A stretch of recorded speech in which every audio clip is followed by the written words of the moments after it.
Hello everyone, in this video, I'll show you how to upload your music to Roblox using DistroKid.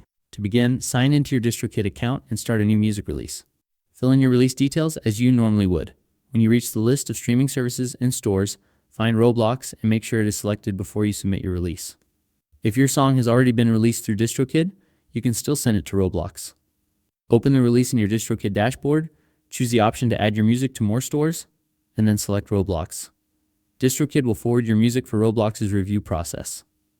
Keep in mind that choosing Roblox does not automatically mean your music will appear in its library. Roblox reviews each submission and decides which tracks are accepted. Before submitting, make sure you meet the requirements. You should own all rights to the music you are uploading. The track should not have publishing restrictions that prevent it from being distributed to Roblox. Also, your music must be suitable for all audiences. Once everything looks correct, submit your release and wait for the review process to finish.